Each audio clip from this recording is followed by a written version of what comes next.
तो आज day 20 NCERT economy lecture 8।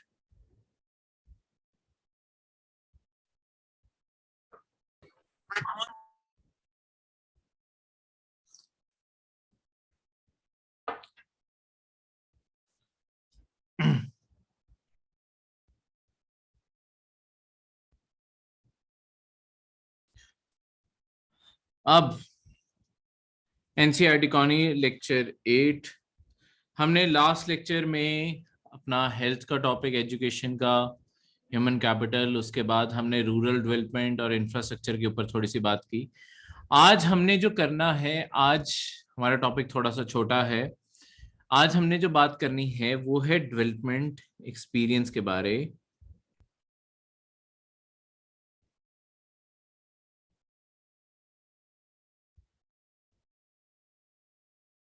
तीन देशों में, पाकिस्तान, इंडिया और चाइना। ठीक है, तो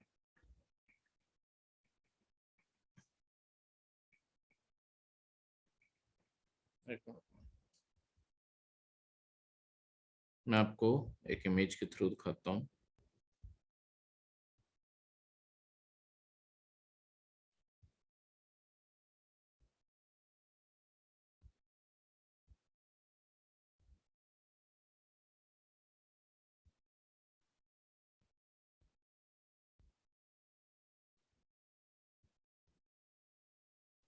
हम्म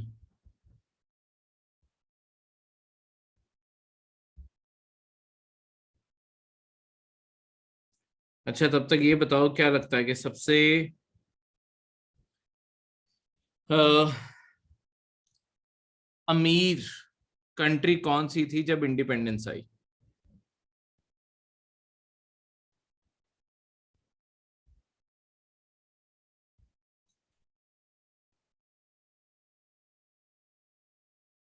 इन तीनों में से नहीं जी, सबसे अमीर जो एक्चुअली इन तीनों में से था वो था, अमीर इन द सेंस मैं कह रहा हूँ, इंडिया नहीं था पहली बात तो। और अमीर इन द सेंस कह रहा हूँ कि आपके सबसे ज्यादा पर कैपिटा इनकम इन तीनों में से किसकी थी? तो इनमें से तीनों में पर कैपिटा इनकम जो थी सबसे ज्यादा अमीर, वो, मुझे वो इमेज नहीं मिल रही अभी, वो थी पाकिस्तान की। देखो, पाकिस्तान को एक एडवांटेज नेचुरली मिला था क्योंकि जो नॉर्थ वेस्ट एरिया था ये कंपैरेटिवली ज्यादा प्रॉस्पेरस था। ठीक है, ज्यादा बेटर एग्रीकल्चर था क्योंकि ज्यादा बेटर इरिगेशन थी। ठीक है, इंडिया के साथ और चाइना के साथ, दोनों के साथ प्रॉब्लम ये थी कि हमारी पॉपुलेशन बहुत ज्यादा थी, जो आज भी है, और इनमें से मेजॉरिटी लोग आपके पॉवर्टी में थे। दोनों कंट्रीज में ये प्रॉब्लम थी। ये बहुत बड़ा इशू था इंडिया और चाइना दोनों में। तो एक्चुअली स्टार्टिंग में जिसने सबसे ज्यादा ग्रो करना भी शुरू किया ना, ग्रोथ भी सबसे ज्यादा पाकिस्तान ने ही रिकॉर्ड की। चाइना और इंडिया दोनों स्टार्टिंग में कोई ज्यादा ग्रो नहीं कर पाए। जैसे कि चाइना में तो आपके ग्रेट फेमाइंस भी आए हैं जिसमें मिलियंस ऑफ लोग, मिलियंस डाइड, मतलब करोड़ों लोग चाइना के अंदर भुखमरी के कारण, इंडिपेंडेंस के बाद की भुखमरी की बात कर रहा हूं, उसके कारण ही मर गए। इसका मेन कारण ये था कि चाइना के अंदर ना आपके कम्युनिज्म जब राज आया, उन्होंने कम्युनिज्म का अमीर गरीब इन सारी चीजों को, मतलब सबको बराबर करने का सोल्यूशन क्या निकाला कि हम अमीरों को मार ही डालते हैं। उन्होंने सारे अमीर परिवारों को इकट्ठा किया और एक जगह पे, मतलब अलग जितने भी अमीर थे उन सबको इकट्ठा करते गए, और उसके बाद उन सबको मारते गए। इसके कारण क्या हुआ, देखो जो अमीर होगा, अमीर इंसान के पास ही तो पैसा होगा टू इन्वेस्ट, पैसा आगे इन्वेस्ट करने के लिए। ठीक है, अब जब आपके लोगों के पास पैसा ही नहीं है तो लोग इन्वेस्ट कैसे करेंगे? सारी अगर पॉपुलेशन गरीब है तो इन्वेस्ट कैसे करेंगे? इसी के चलते हुए 1958, सॉरी 58 लिखना था, 58 से लेके 1962 के बीच में आपके चाइना के अंदर great famines of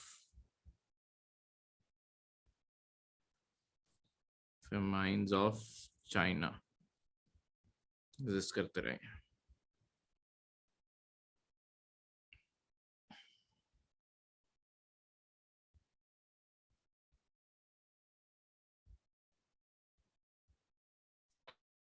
great famines of China, ठीक है।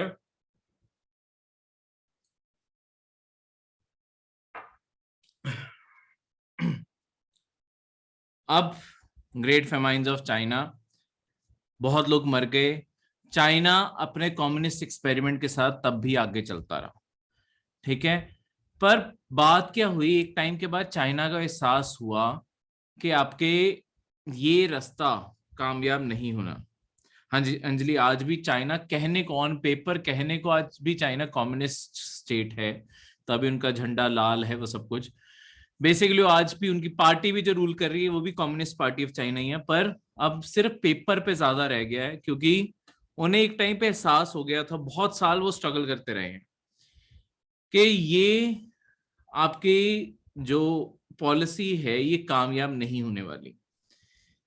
यहां पे आके उन्हें कहीं ना कहीं एहसास होने लगा कि हमें कुछ ना कुछ तो बदलना पड़ेगा जिसके कारण हम अपना सारा कुछ चेंज कर सकें। कैसे? इनके फाइनली एक पर्सन थे,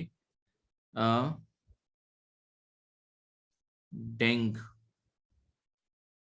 याओपिंग। डेंग याओपिंग को एहसास हो गया कि देखो जो ये एक्सपेरिमेंट है ये एओ है। डेंग याओपिंग जो आपके पर्सन थे, ये माओ जेडोंग जो चाइनीज कम्युनिस्ट पार्टी के फाउंडर थे, उनके बाद ये कुर्सी पे आए थे। तो उसके बाद जब ये सारे कम्युनिस्ट पार्टी ऑफ चाइना के हेड बने और सारे चाइना के हेड बन गए, इन्होंने चाइना की पॉलिसी को बिल्कुल रेवोल्यूशनाइज करने का सोचा। यही थे जिनके टाइम इनके जो रिश्ते थे, relations improved with America. America के साथ इन्होंने रिश्ते अच्छे किए। उसके बाद डेंग जाओपिंग ने तभी अमेरिका के थ्रू आपकी फॉरेन डायरेक्ट इन्वेस्टमेंट अट्रैक्ट की। बहुत सारी अमेरिकन कंपनीज अपने ऑफिसेस चाइना के अंदर खोलने लगे, फैक्ट्रीज चाइना के अंदर खोलने लगे, क्योंकि चाइना चीप लेबर ऑफिस दे रहा था। कोई प्रोटेस्ट नहीं कर सकता, कोई स्ट्राइक नहीं कर सकता, सारे वर्कर्स काम पे लगे रहेंगे। बस चाइना की एक ही चीज थी कि काम मिलना चाहिए, क्योंकि चाइनीज कम्युनिस्ट पार्टी को डर लगने लग गया था कि अगर नौकरियां, पैसे नहीं मिले, लोगों को खाना नहीं मिला, तो ऑब्वियसली तख्ता पलट हो जाएगा, लोग उस सरकार को पलटा देंगे, क्योंकि लोग खुश ही नहीं है ऐसे रेवोल्यूशन से। तो इस कारण चाइना के अंदर ये पॉलिसी डेवलप की गई कि हमें सिर्फ अपनी जो फोकस है उसे कंप्लीटली इकोनॉमिक ग्रोथ पे शिफ्ट करना पड़ेगा। फैक्ट्रीज ओपन करो, काम दो लोगों को, ताकि लोग काम में लगे रहें, तो कोई भी प्रोटेस्ट, रेवोल्यूशन, कुछ भी इन चीजों के बारे सोच ना पाए। यही चीज थी जिसने चाइना को रेवोल्यूशनाइज कर दिया। डेंग चाओपिंग ने टेक ओवर किया था 1976 को, ठीक है। और इनके रूल के टाइम ही आपके जो रेवोल्यूशन शुरू हुआ, इसी ने ही आज मतलब 2010 में जाते जाते चाइना को सेकंड बिगेस्ट इकोनॉमी बना दिया था, और आज दुनिया की सबसे बड़ी इकोनॉमी, इवन अमेरिका को ओवरटेक कर चुकी है। चाइना दुनिया की अब सबसे बड़ी इकोनॉमी है। ठीक है, तो ये रेवोल्यूशन एक्चुअली इन्होंने लेके आए थे। पर आज भी चाइना के अंदर जो है, चाइना के अंदर अब जो सिस्टम है, चाइना ऑन पेपर कम्युनिस्ट है, पर अब वापस वही बात है कि प्राइवेट कंपनीज ही वहां पे रूल कर रही हैं।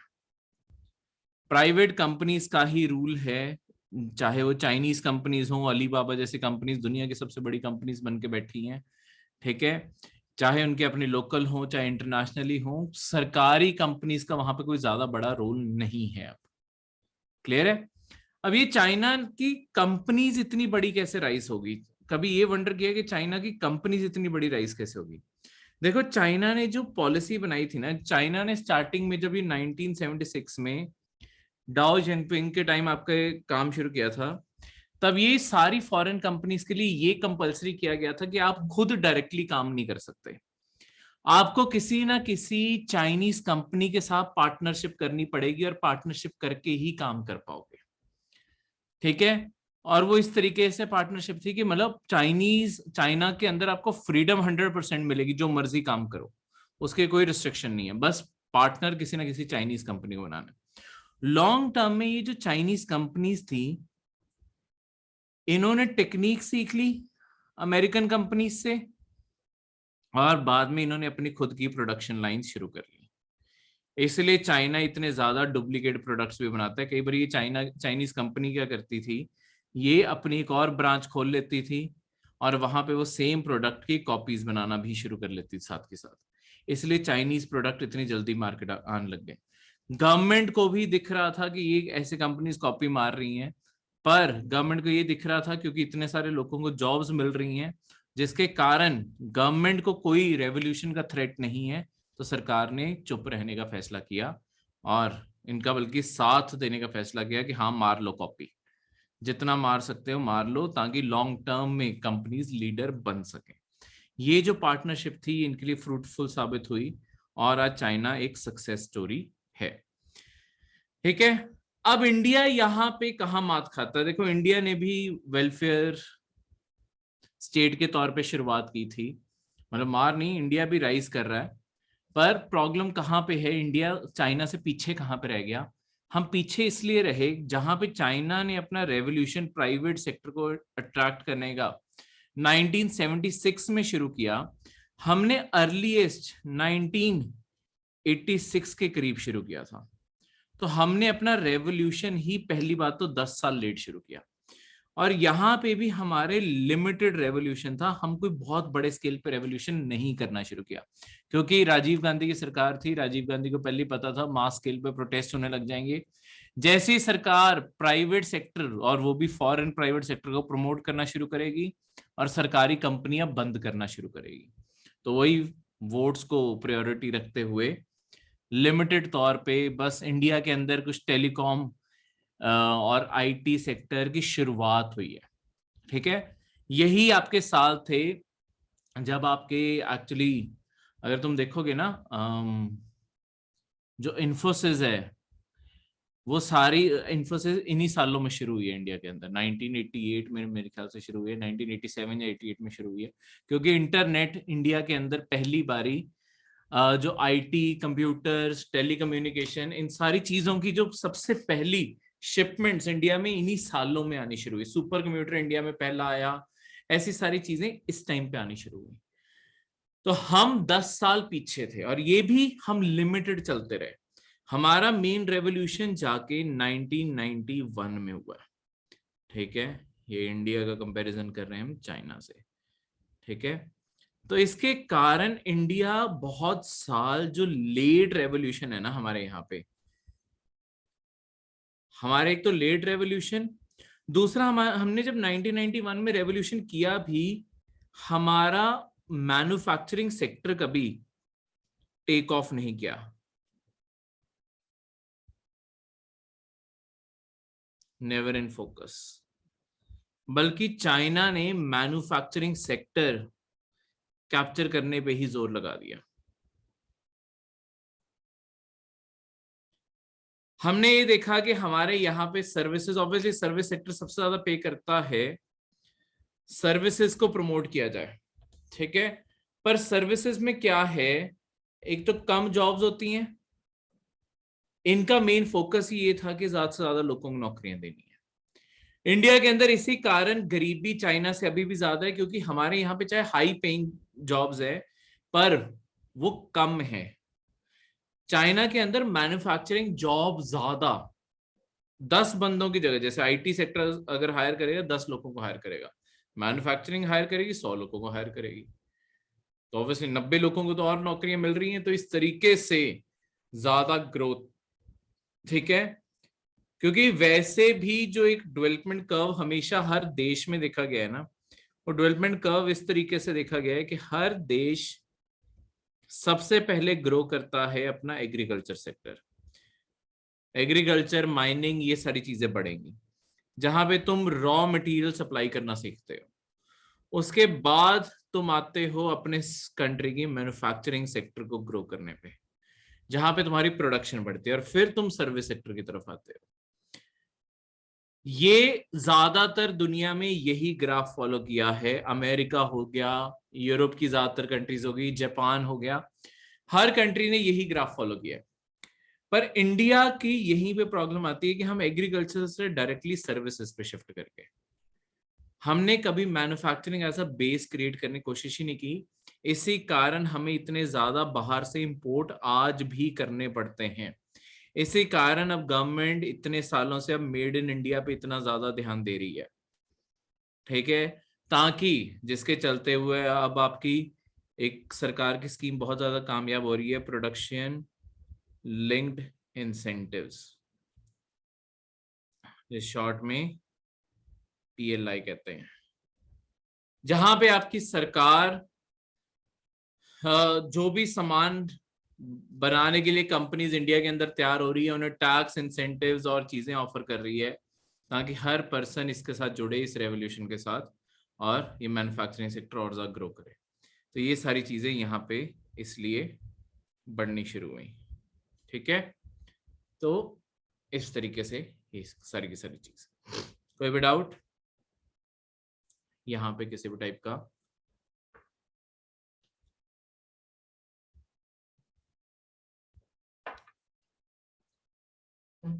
ठीक है। अब बात करें हमारे दूसरे पड़ोसी देश पाकिस्तान की, जिसे कंपैरेटिवली वेल ऑफ स्टार्ट मिली थी। इनके पास रिसोर्सेज भी ज्यादा थे, डेवलपमेंट भी ज्यादा थी, इनके कस्टमर्स के पास पैसा भी ज्यादा था। तो ये गलत कहां पे हुआ है? पाकिस्तान की सबसे बड़ी प्रॉब्लम रही है, क्या प्रॉब्लम रही है इनकी?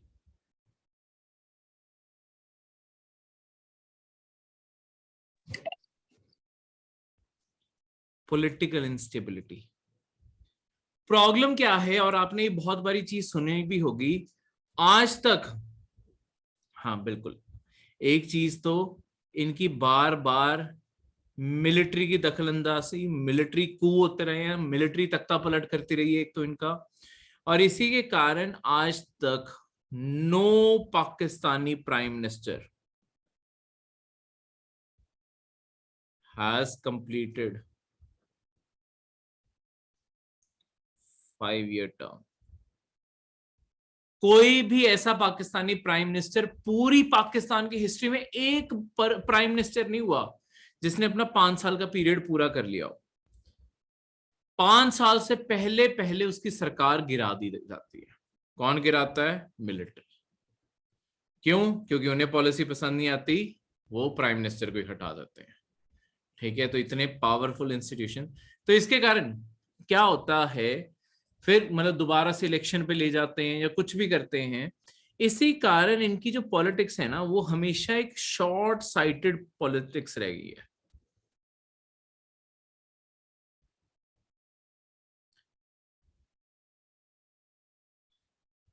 शॉर्ट साइटेड पॉलिटिक्स रह गई है। शॉर्ट साइटेड का क्या मतलब है? देखो, फिर इन्हें क्या होता है कि हम पावर में बने रहें तो मिलिट्री और जो आपके लोग हैं, सिटीजन्स हैं, ये सब खुश रहें। पर इन्हें खुश रखने के लिए बहुत सारे तुम्हें बेनिफिट्स देने पड़ेंगे। बेनिफिट्स देने के लिए, यानी कि तुम्हें बहुत सारी सब्सिडीज, बहुत सारे खर्चे, तो ये सब कुछ आपका एक्सपेंडिचर है, जो अल्टीमेटली अब डेवलपमेंट पे नहीं लग रहा, सिर्फ लोगों को खुश करने पे जा रहा है। जैसे लेट्स सपोज सिटीजन्स को खुश रखना है, तुम जान के तुम्हारे पास पैसे नहीं भी है तब भी तुम सब्सिडी पे सब्सिडी दी जा रहे हो, ठीक है, किसी से उधार ले लेके किसी और को सब्सिडी दे रहे हो। तो ये मॉडल कितना टाइम ही चल पाएगा? इसी कारण आपके लॉन्ग टर्म में जो पाकिस्तान है, इसकी सारी इकोनॉमी खत्म हो गई, ठीक है। और पाकिस्तान आज इस स्टेज पे खड़ा है, पाकिस्तान के पास कोई बड़ी रिसोर्स नहीं है, पाकिस्तान कर्जे में बुरी तरीके से डूबा पड़ा है, पाकिस्तान के अंदर कोई फॉरेन इन्वेस्टमेंट नहीं है, पाकिस्तान आपकी ग्रे लिस्ट पे फीचर होता है, जो आपकी फॉरेन रेगुलेटरी बॉडी है टेररिज्म और ये सारी चीजों की, क्या नाम था उसका, FATF, ठीक है, फाइनेंशियल एक्शन टास्क फोर्स, उनकी ग्रे लिस्ट पे है, जिसके कारण और ज्यादा पैसे की रुकावट आ रही है। पाकिस्तान आज तक ऑलमोस्ट 38-39 टाइम्स IMF के पास जा चुका है उधार मांगने के लिए, ठीक है, फिलहाल भी क्या हुआ है, और इस टाइम पाकिस्तान के पास सिर्फ 2 महीने का पैसा है आपके इंपोर्ट करने का, नहीं तो पाकिस्तान भी श्रीलंका की तरह बैंकक्रप्ट हो जाएगा, ठीक है। तो एक कंट्री में पॉलिटिकल स्टेबिलिटी बहुत इंपॉर्टेंट मानी जाती है, उस कंट्री के अंदर इकोनॉमी स्टेबल करने के लिए। इंडिया और चाइना स्टिल, चाहे हम चाइना से पीछे हैं, हमारे यहाँ पे पॉलिटिकल स्टेबिलिटी कंपैरेटिवली ज्यादा रही है। इसी कारण इंडिया की डेवलपमेंट में लॉन्ग टर्म में कोई हैम्परिंग अभी तक नहीं हुई, और इंडिया तब भी ग्रो करता जा रहा है, चाहे अब हम मैन्युफैक्चरिंग सेक्टर अब ग्रो करने लगे हैं, साथ साथ सर्विस भी ग्रो कर रहा है। तो चाइना को पर कैचअप करने में, क्योंकि हमने यहाँ पे एक गैप बहुत बड़े डाल दिए, ऑलमोस्ट 1991 ही मान लो, तो ये जो गैप डाला है, इसी के कारण हम चाइना से 15 से 20 साल तो कम से कम पीछे चल रहे हैं, और वो हमारे सारे ग्राफ्स के अंदर दिखाई देता है जब भी हम बात करें हमारी आपस में ग्रोथ की। जैसे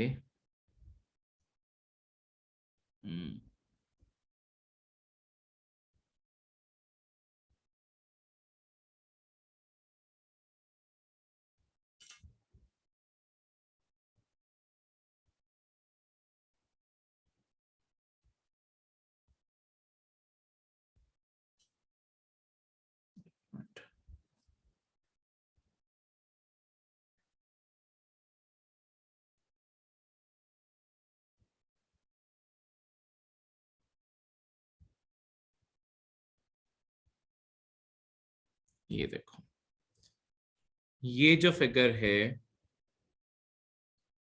पर कैपिटा इनकम, चाइना, अगर तुम इस पूरे ग्राफ में नोटिस करोगे, जहां से ये 2000 से है, जहां से चाइना एक्चुअली पेस पकड़ गया था, ठीक है, तो चाइना लगातार बहुत तेजी से राइज कर रहा है, हमारी ग्रोथ धीरे धीरे बढ़ रही है, पर हम धीरे धीरे उसे मैचअप करेंगे।